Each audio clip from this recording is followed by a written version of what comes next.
Hola, bienvenidos en A Través de la Biblia. Ganadero y agricultor de Oklahoma, Les Feldick enseña clases bíblicas durante 20 años en Iowa, Oklahoma y Texas. El estilo único de enseñanza bíblica de Les Feldick ha hecho que los libros de la Biblia cobren vida. Cuando les está enseñando, es tan interesante que la gente dice que el tiempo parece volar. Y ahora, aquí está Les Feldick. Buenas noches, es un placer tener a todos con nosotros y para aquellos que se unen a nosotros por televisión, nos gusta recordarles que esta es solo una clase informal. Confiamos en que puedan ser parte de esto y tomar su Biblia y seguir estas referencias con nosotros, porque no queremos que nadie se base solo en lo que decimos. Solo confiamos en que podrán ver con sus propios ojos lo que dice el libro, y después de todo, es la pieza de literatura más emocionante del planeta. Y solo animamos a las personas a que lo saquen del estante si no lo han hecho en mucho tiempo y comiencen a leerlo y estudiarlo. También nos gusta recordarles a ustedes en TV, muchos de ustedes están descubriendo el programa ahora, y si les gustaría ponerse al día con todo lo que hemos enseñado desde que comenzamos en Génesis 1:1, todos los programas están disponibles en video. Hemos puesto 12 programas en una cinta de 6 horas y los hemos hecho disponibles por 25, lo que incluye el siguiente: costo de envío. Nosotros cubriremos eso. Así que si estás interesado, solo llámanos al número 800, como lo ves en tu pantalla, o escríbenos a la caja postal 55 y nos pondremos en contacto contigo. De la misma manera, con respecto a nuestras clases en Oklahoma, si estás interesado en asistir a una clase en McAllister, Wilburton, Tahlequah o Tulsa, llámanos y te daremos los horarios y los lugares.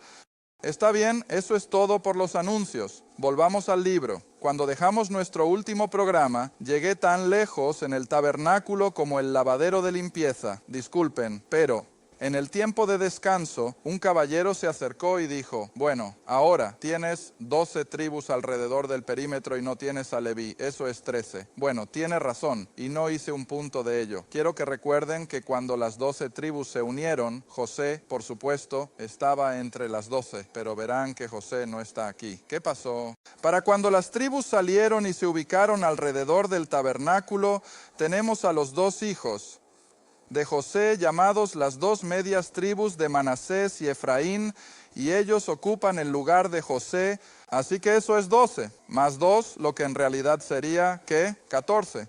Pero verás, José queda fuera porque las dos medias tribus toman su parte. Leví queda entonces fuera, así que en lugar de 13 alrededor del perímetro, ¿cuántos tenemos? Espero que eso no sea un galimatías para ti, pero repítelo de nuevo.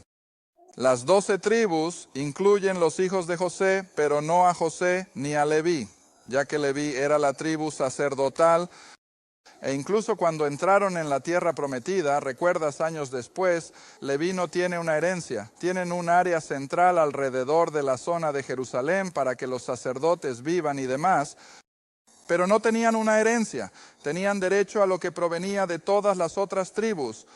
Y es, supongo, muy similar a los siervos de Dios hoy en día. Dependen bastante de las ofrendas, los diezmos y los regalos de sus amigos creyentes.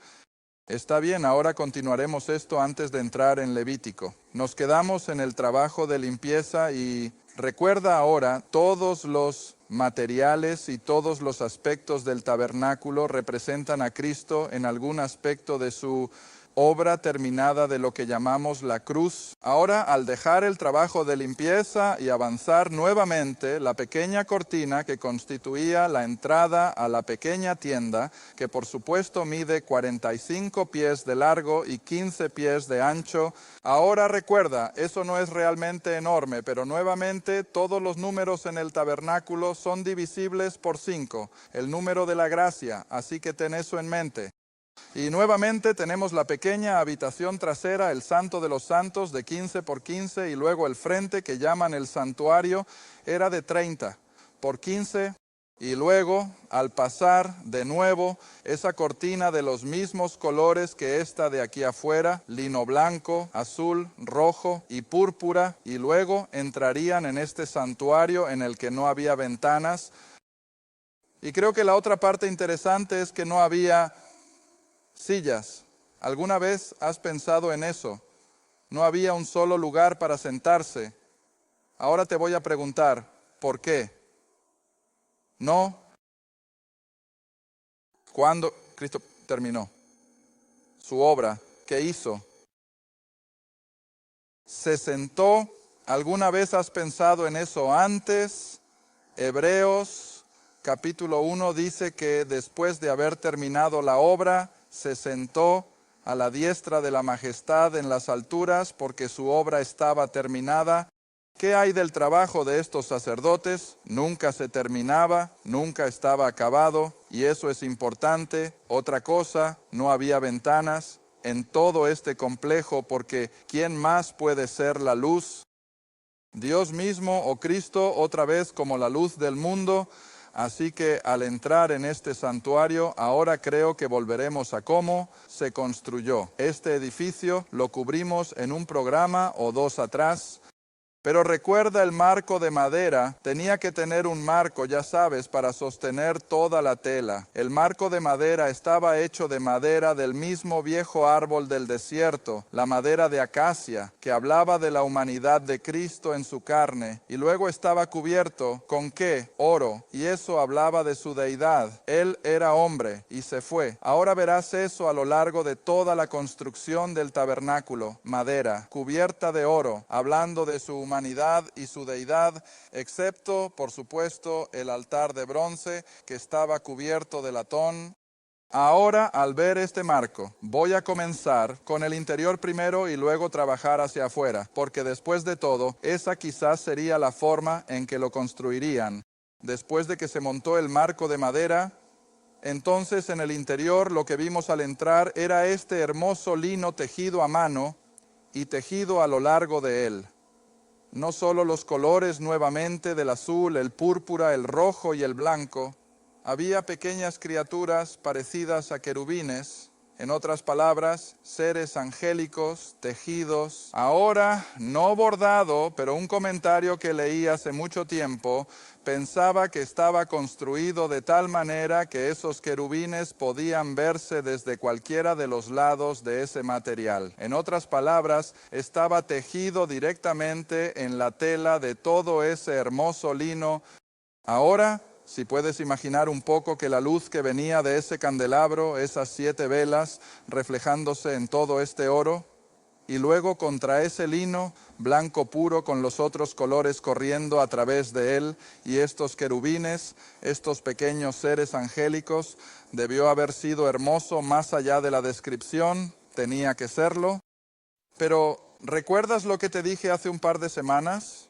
Al entrar en ese santuario, viste la belleza desde el interior, no desde el exterior, pero desde el interior era una belleza tremenda. ¿Y recuerdas a qué lo comparé? Cuando tú y yo, como creyentes, entramos en el cuerpo de Cristo y estamos en Cristo, vemos una belleza y una hermosura que el mundo no conoce. ¿Ves cómo todo esto es una imagen tan intrincada de Cristo?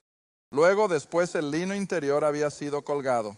Eso se colgó en ganchos de oro. Y la cerca exterior se colgó en plata. Esto se colgará en ganchos de oro. Y el marco de madera se colocó en bloques, no de bronce, sino de plata, gigantescos bloques de plata. Leí una vez que alguien intentó contemplar o interpolar un poco y llegaron a varias toneladas de solo plata. Ahora no voy a decir que eso sea cierto, pero sin embargo todo el marco estaba colocado en bloques de plata, pura. Luego, cubrir este marco junto al marco de madera. La primera cubierta era de pelo de cabra y luego la siguiente, por supuesto, las pieles de carnero rojas, y luego la cubierta exterior eran pieles de tejón, como en la versión King James. Eran pieles de foca, un animal marino, un verdadero material resistente, no tenía belleza. Era muy simple, pero también era capaz de resistir el clima, el calor, la lluvia, etc. Ahora, esa fue la construcción de esa pequeña tienda. Luego, dividiéndolo, por supuesto, todos saben lo que era. ¿Cómo lo llamamos? El velo, eso representaba el mismo cuerpo de Cristo, porque como ven, este velo impedía incluso a los sacerdotes acercarse al Dios Santo, que está aquí atrás, representado en esa gloria Shekinah, esa nube durante el día y el fuego durante la noche. En otras palabras, si pudiéramos elevar esto en un plano, entonces la nube estaría directamente sobre el arca de la alianza aquí atrás, y era este velo, esta pesada cortina compuesta nuevamente de todo este hermoso lino que impedía cualquier acercamiento de cualquier persona, excepto del sumo sacerdote una vez al año. Ya los tengo aquí en la audiencia del estudio en Levítico 16. Iremos allí a continuación y veremos cómo el sumo sacerdote entra detrás del velo solo. Una vez al año está bien, pero volvamos ahora al santuario. Y solo tenemos 3 piezas de mobiliario, solo 3. Ya mencioné que no hay silla, pero aquí a la derecha o al norte, allí teníamos la mesa de los panes de la proposición. Ahora la mesa de los panes de la proposición nuevamente estaba construida de madera, cubierta de oro, y sobre ella había 12 panes sin levadura, 6 de este lado y 6 de este lado, y se cambiaban todos los días. Y por supuesto los panes de la proposición nuevamente son indicativos de Cristo. El pan de vida, luego en el lado sur del tabernáculo, junto a la pared y bastante cerca de la cortina, estaba el candelabro de oro. Y nuevamente, si regresas al Evangelio de Juan, Cristo afirma ser la wampi, luz del mundo. Él es, de hecho, el candelabro de oro. Y luego en el centro había otro pequeño altar también construido de madera, cubierto de oro puro. Tenía una rejilla y luego, cuando el sacerdote se preparaba, especialmente para el día de la expiación, estoy seguro de que también era durante el año, pero especialmente en el día de la expiación, el sumo sacerdote tomaba brasas del altar de bronce y las llevaba a este pequeño altar dentro, solo que no quemaría grasa de animales ni nada por el estilo en este, pero ¿qué quemaría? Incienso, y literalmente el humo de ese incienso, podrías decir, obliteraría la misma presencia de Dios, incluso del sumo sacerdote. El humo de ese incienso cubriría esta pequeña habitación.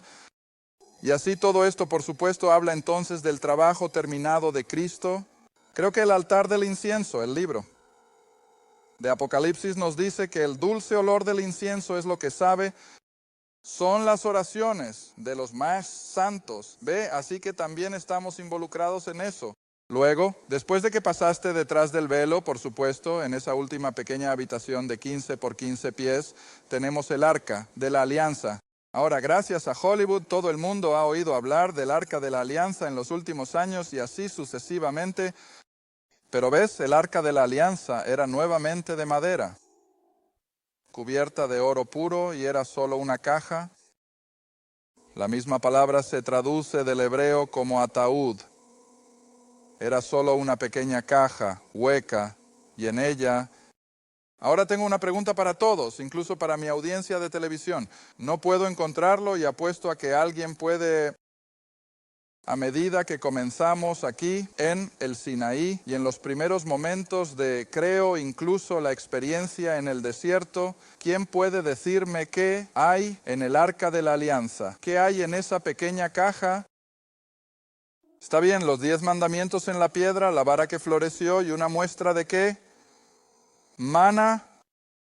Pero más adelante en la historia de Israel es tan claro como el día que lo único que había en el Arca de la Alianza eran las tablas de piedra, incluidos los 10 mandamientos. Ahora, mi pregunta para cualquiera que pueda responder, ¿cuándo dejó de contener la vara que floreció y la muestra del maná y solo tuvo los sí? Tengo a algunos de ustedes cuestionando, pero quizás me estoy perdiendo de algo que es realmente obvio, pero he buscado y no puedo encontrar. La otra cosa sobre la que tengo una pregunta, y es para cualquiera que pueda responderme, ¿cuándo desaparece el Arca de la Alianza de la vista? Ahora sé que estaba allí durante la invasión babilónica, pero no puedo encontrar nada en el registro indicando que los babilonios bajo Nabucodonosor se llevaron el arca. Por lo tanto, los dejaré con un poco de estudio bíblico. Hagan una búsqueda en las Escrituras y lo mismo para ustedes en la televisión. Si pueden darme una pista, estoy más que dispuesto a escuchar. Ahí tienen dos buenas preguntas. Bueno, de todos modos, Arca de la Alianza, entonces, como comenzamos, contenía los 3 elementos, las tablas de los 10 mandamientos, contenía la vara que brotó de Aarón, así como una muestra del maná, y encima de esa pequeña caja hueca estaba el propiciatorio. Ahora el propiciatorio era de oro puro y batido, porque esta es estrictamente el área del Dios Santo mismo. No Cristo en su humanidad, sino Dios en su santidad. Y fue oro batido. ¿En qué forma? ¿Qué cubría el propiciatorio? Bueno, los querubines, 2 seres angelicales, y sus alas se encontraban literalmente en el medio de esa pequeña caja, oro puro batido, y esos querubines, por supuesto, indicaban, creo, una cobertura de la misericordia de Dios. Y la misericordia de Dios es lo único que podría responder a lo que había en la caja, y eso era la ley. La ley es tan exigente y solo hay una manera en que podemos acercarnos a satisfacer la demanda de la ley, y es ahí, en la misericordia de Dios. Y por eso tenemos el propiciatorio. Ahora, para resumir todo esto, y espero poder hacerlo en esta media hora, quiero que regreses conmigo a Romanos. Romanos, capítulo 3, porque he tenido muchas personas que me dicen, bueno, Les, no pases demasiado tiempo en ese tabernáculo, porque después de todo, sabes, eso no es tan interesante. Bueno, he encontrado que cuanto más interesado estás en el estudio bíblico real, más glorioso se vuelve este tabernáculo. Y aquí está la razón. En Romanos capítulo 3, comenzando con el versículo 23, donde Pablo, por el Espíritu Santo, llega a esta conclusión, porque todos han pecado y están destituidos de la gloria de Dios. Cada ser humano, yendo hasta qué hombre, hasta Adán. Todos hemos, hace judíos y gentiles, estado destituidos de la gloria de Dios. Ahora el versículo 24, siendo justificados gratuitamente por su gracia, a través de la redención que está en Cristo Jesús. Ahora aquí está el versículo que quiero, versículo 25. A quien Dios ha presentado. Ahora presta atención a tu gramática aquí. ¿A quién se refiere el a quién? Cristo Jesús en el versículo 24. Es Cristo Jesús a quien Dios ha presentado para ser un. Esa es una palabra muy grande con la que todos tropiezan y luego continúan, esperando no tener que lidiar con ella de nuevo. Pero no es ese tipo de palabra, es propiciación. Y probablemente en mi forma de pensar, es la palabra más inclusiva en todo tu Nuevo Testamento, porque Cristo es nuestra propiciación. ¿Y cómo se convierte Él en tu propiciación y en la mía? ¿Por qué? Por fe. ¿Ves? Entonces se convierte en la propiciación a través de la fe en su, ¿cuál es la palabra? Su sangre. ¿Ves? Oh, no su vida, no sus 3 años de milagros ejemplares y demás, sino que solo puede convertirse en la propiciación a través de la fe en su sangre, por lo cual puede declarar su justicia, no la tuya ni la mía, para la remisión de los pecados que han pasado por la tolerancia de Dios. Y luego amo el versículo 26, para declarar, digo en este momento, su justicia, cuya justicia, Cristo el propiciador, para que Él, Cristo, pueda ser. ¿Cuál es la siguiente palabra? Justo. ¿Y qué significa eso en inglés sencillo? Justo. Que Él pueda ser justo, que Él pueda ser equitativo y que Él pueda ser Él justo para aquel que se arrepiente y es bautizado. Oh, eso es lo que amo de mis clases. Chico, ¿están entendiendo? Solo dicen, no es lo que dice. ¿Qué dice? A Él, que qué. Créelo. ¿Qué es creer? Fe. ¿Qué es la fe? Es creer. ¿Ves? No puedes escapar de eso. Ahora pongamos esto en perspectiva. Si Cristo es la propiciación, entonces me gusta tenerlo claro. He leído todo tipo de comentarios y generalmente termina, al menos para mí, en un galimatías y no sé de qué están hablando, pero voy a hacerlo muy simple. La palabra propiciación solo se usa una vez más y podría hacer que lo encuentres en la pequeña primera carta de Juan. Al final, 1 Juan capítulo 2. Hasta donde sé, solo hay 2 lugares donde se usa la palabra y proviene de la palabra griega hilasterion. Creo que así se pronuncia. Eso no significa nada para ti, pero creo que puedo mostrarte en 1 minuto o 2 aquí de qué se trata la propiciación. 1 Juan capítulo 2, comenzando con el versículo 1. Hijitos, estas cosas os escribo para que no pequéis. Dios no quiere que pequemos. ¿Qué sabe Él? Vamos a hacerlo y si alguno peca, tenemos un abogado con el Padre, Jesucristo, Él, justo. ¿Ves cómo esa palabra apareció aquí en Romanos? Y aquí está de nuevo. Él es la justicia, ¿ves? Muy bien, Jesucristo, el justo. Ahora el versículo 2, y Él es Él. Ahí está esa gran palabra de nuevo, propiciación. ¿Quién es la propiciación? Cristo lo es, ¿ves? Y Él es la propiciación por nuestros pecados como creyentes, pero no solo por los nuestros. ¿Para quién ha terminado todo esto? Para todos, el mundo entero. ¿Ves? Ahí es donde no soy un calvinista a ultranza. Muchos calvinistas sostienen que su redención fue solo para aquellos que lo creerían. Lo llaman expiación limitada.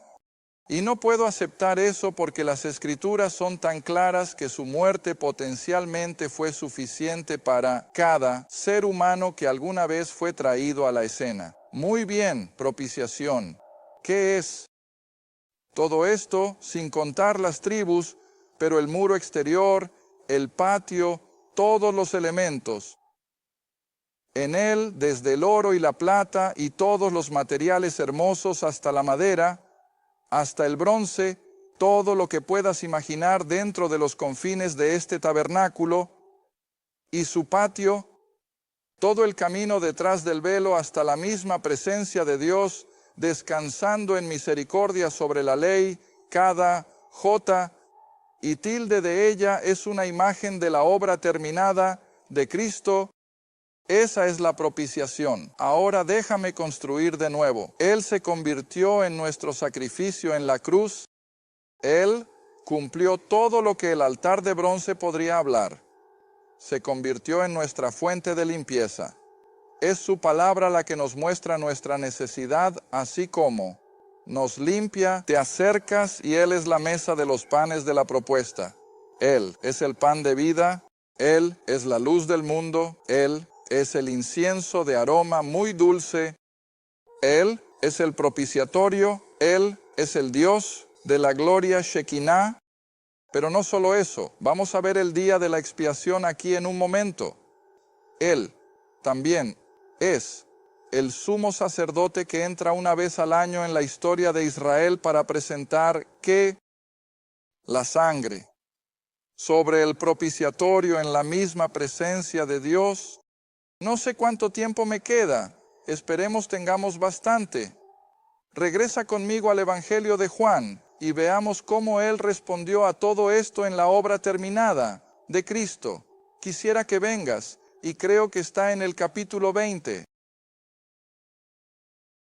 Como la mayoría de mi clase saben, nunca sé mi próximo destino, así que no puedo darte advertencia justa. Pero el capítulo 20 de Juan, y todos ustedes conocen el relato de cómo María Magdalena fue temprano al sepulcro para ungir el cuerpo, como era la costumbre. Cuando llegó allí, la tumba estaba vacía, la piedra había sido removida, y ella corrió y le contó a Pedro y Juan, y Pedro y Juan vinieron corriendo. Ustedes conocen el relato, y de repente se dieron cuenta de que sí, María tenía razón, debe haber resucitado de entre los muertos. Y luego siempre me gusta señalar el versículo 9, solo para respaldar una buena parte de mi enseñanza, que a veces sorprende a las personas cuando lo escuchan por primera vez. Y eso es que Jesús y los 12 nunca predicaron nuestro evangelio como lo conocemos. No predicaron la muerte, el entierro y la resurrección. Ni siquiera creían en ello ellos mismos. ¿Cómo podrían predicarlo? Y luego el versículo 9 lo deja tan claro, capítulo 20, versículo 9, cuando de repente se dieron cuenta de que algo había sucedido y sabían que debía haber resucitado de entre los muertos. Entonces en el versículo 9, porque aún no sabían, es decir, Pedro y Juan, ellos sabían cuál es la siguiente palabra. No sabían, no conocían las escrituras que decían que debía resucitar de entre los muertos. Bueno, es obvio. Si hubieran sabido que iba a resucitar de entre los muertos, ¿dónde se habrían quedado esa noche? Bueno, en la tumba, y así lo habrían hecho todos sus seguidores, pero no lo hicieron. Todos se fueron a casa y todo acabó. Ahora debo bajar rápido, o mi tiempo se me adelantará de nuevo. Todo el camino hasta el versículo 15, y conoces el relato de cómo María ve a este hombre de pie allí, no sabía que era Jesús, asumió que era el jardinero. Y luego el versículo 14, cuando ella había dicho esto, se volvió y vio a Jesús de pie, no sabía que era Jesús. Y él le dijo, mujer, ¿por qué lloras? ¿A quién buscas? Y ella, suponiendo que era él jardinero, ¿sabes lo que tendré que hacer? Tendré que hacer justo como solían hacer los cómics los domingos. Tendré que dejar esto colgando de un hilo. Y ustedes van a tener que esperar toda una semana. Pero para ustedes, en el estudio, continuaremos luego. No voy a poder terminar esto. Me metí en algo que no debía haber comenzado. Jesús se le aparece y ella piensa que es el jardinero. Ahora, cuando lees algo así, siempre te digo, pregúntate algunas cosas. ¿Un jardinero se parece a un fantasma? Un jardinero se parece a una niebla, ya sabes, como la que ven cuando transportan a la gente y así sucesivamente. No. ¿Cómo se ve un jardinero? Muy humano, muy ordinario. Ahora no te pierdas eso. Mientras Jesús está allí de pie, ahora sé que probablemente está en la semioscuridad antes del amanecer. Y de nuevo, siempre tengo que señalar, la última vista que María tuvo de Jesús fue en la cruz, recuerda. Y era una vista muy bonita. Eso fue horrible. ¿Qué dice el libro de Isaías? Ningún hombre ha sido tan desfigurado. Eso está en Isaías, que es 52, el último verso o 2. Ningún hombre ha sido tan desfigurado como lo fue Jesús. Bueno, ahora naturalmente esa fue la última vista que María recordó de Cristo. Ahora, en esa oscuridad antes del amanecer, ella ve a un ser humano muy normal, pensando que es el jardín. Quiero que lo entiendas bien porque quiero que comprendas que Jesús en su cuerpo resucitado, a simple vista, no se veía diferente a nadie más. Testigos son las personas en el camino a Emaús. Y él se unió a ellos, y a pesar de todas sus lágrimas y su tristeza y su fatalismo, se veía tan diferente para que se dieran cuenta de que algún tipo de fantasma estaba caminando con ellos. Y él dijo, bueno, ¿qué les preocupa? Y comenzaron a relatar todo lo que había sucedido. No se dieron cuenta. Él entró en la casa y se sentó a la mesa con ellos. Debió haber compartido con ellos. Todavía no sabían quién era. Y luego de repente que él se fue. Así que ahora todas estas cosas son lo que tienes que reunir aquí a partir de solo unas pocas palabras. María supuso que era el jardinero. Ve, mi tiempo se ha acabado. Lo retomaremos la próxima semana. Seguro que comenzaremos justo aquí, claro. Gracias por ver A Través de la Biblia con Les Feldick, un estudio bíblico semanal. Si desea más información sobre los ministerios Les Feldick, un estudio bíblico en su área, o sobre este programa, escriba a Ministerios Les Feldick, Ruta 1, Caja 760, Quinta, Oklahoma 74552. Esa es la Ruta 1. Caja 760, Ciudad de Quinta, Oklahoma 74552. A través de la Biblia con Les Feldick es apoyado por los espectadores y su donación es apreciada. Gracias, y asegúrate de sintonizar la próxima vez para A través de la Biblia con Les Feldick.